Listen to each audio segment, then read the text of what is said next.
Binalikan ko yung pinangulihan ng malaking surahan. Baka may mga bagong tabi. Na ito, malaking tapasan kagad. Maganda ng mamana at may dilim na. Lagata ka dyan. Ayos na ito ating binamano. Dagdagan na lang ito. Dito lang sa parting babaw amiksi ang kula po. Sa parting malalim, mahaba na. Di na makita ang bahura. Sana may mga bagong tabing surahan dito na ito alatan. Pang-ulam. Salamat na naman Lord sa panibagong biyaya ngayon. Andyan pa sa parting unahan, yung pinapanaan ko ng malaking surahan. Sana may laman. Ayan na, mahaba ang kula po. Diyan sa unahan, abante tayo. Uy, tapasan. Malaki na naman, orinis. Hanggat may dilim pa, magandang mamaya ng tapasan. Mamaya pagsikat ng buwan, ito mailap na. Sigin lang ang tapasan sa gabi para ding umaga. Andito na tayo sa pinapanaan ng surahan. Sana may minakasuot. Uy, may gumalaw. Kupa pa mga kapaders, huli ka. Good size na ito. Mga 200 grams. Ay, pingas pa. Ano kaya ang kumagat dito? Labas ang mata. Buti hindi nabot yung mata ng kupa pa. May drodonlock ngayon at malikot dito sa ilalim. May nakita ako na sa unahan, nakasuot. Malaking urinis. Hinilap ako ng alon. Mamaya pagbalik. Ayan na. Chichimpong ko itong mga kapaders. Nagitik din. Ayos na. Kwartang linaw na. Kahit 70 ang kilo. Diyan tayo sa parting malalim. Dito ako namamana ng urinis sa tuktok ng mataas na bahura. Dito sa parting malalim. Naroon pa. Malaking urinis. Siguraduhin ko na naman ito pagpana. Gitik din. Maganda ngayon ang pamumulsa ng kamay ko. Tinataman ang gitikan. Maraming katanong sa akin, ano daw ang salitang gitik? Ang sinasabing nagitik, isang pananlaang, patay agad ang isda. Na ito pa, urinis na naman. Hindi nagpauling urinis. Ito na lang ang nukos. Masarap itong pang-ulam, pang kalamaris. 4 na putahe pa lang alam kong luto dito. Kalamaris, sinabawan, inadobo at inihaw. Mura lang ang bintahan sa amin ng ganito. Maliit man o malaki, 180 ang kilo. Hanap ulit tayo. Diyan sa unahan. Naroon. Ganda ng pagkatagilid. Malaking urinis. Giti ka din dyan. Kwarta na.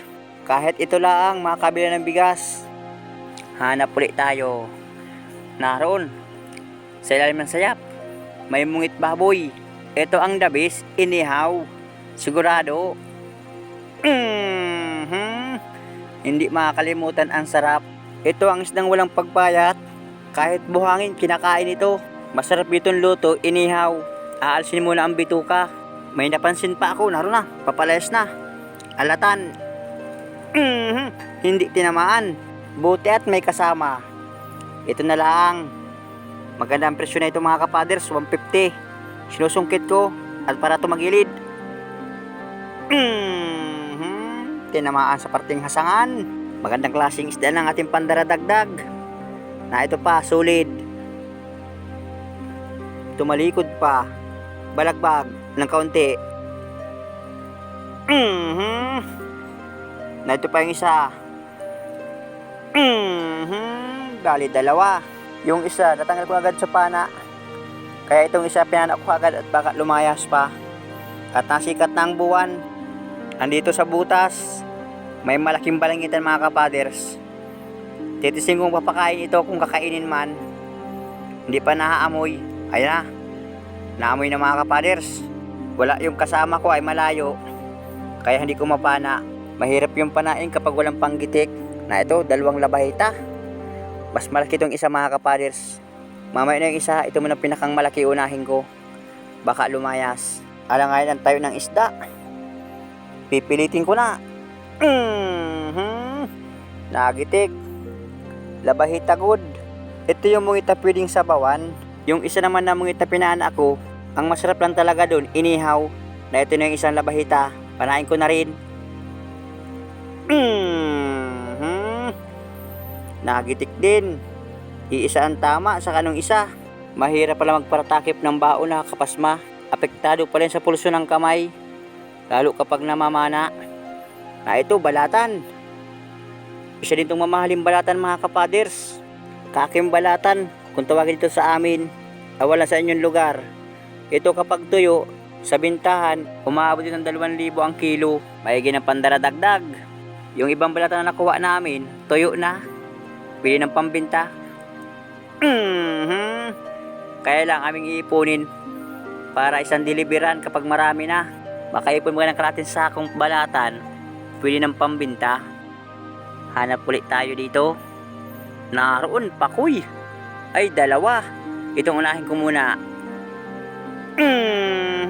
Lagata ka dyan. Natsambahan. Nagitik. Masarap itong inihaw mga kapaders. Kahit ang taba nito masarap din. Masarap itong kinitsapan.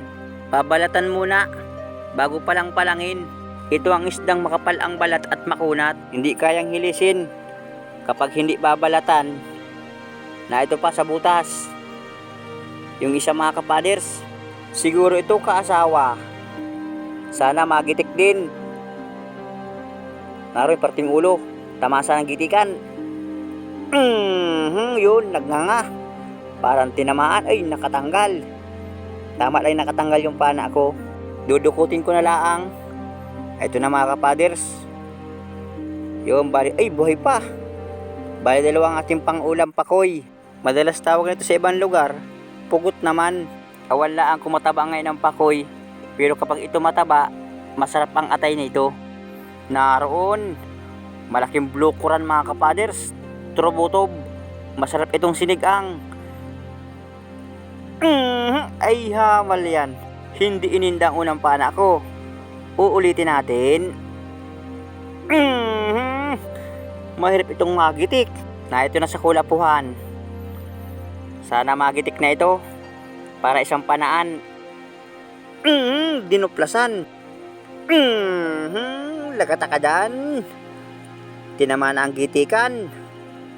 Malaking trubotob ito mga kapaders. Ay hindi pala.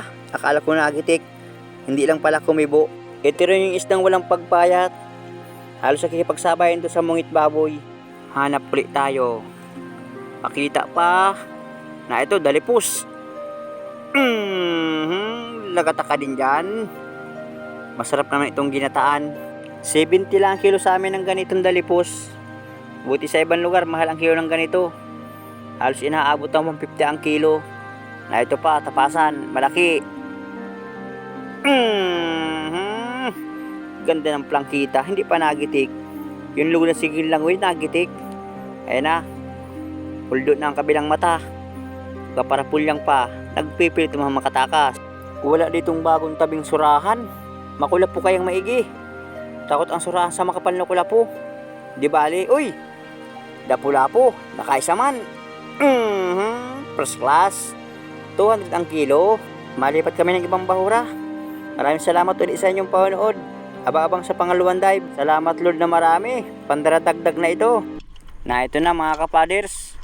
Yung aming huli sa unang dive. Iilan plasong isdang napana ako.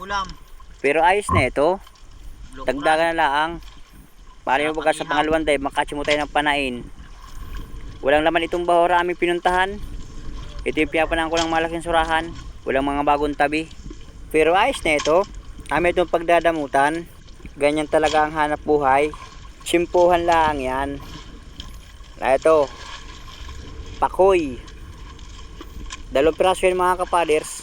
Bahala na bukas kung anong masarap luto dyan sa pakoy. Inihaw o kinitsapan. Kaldereta. Parang masarap luto doon sa pakoy. Abang-abang sa pangalawang dive. Kakain muna kami.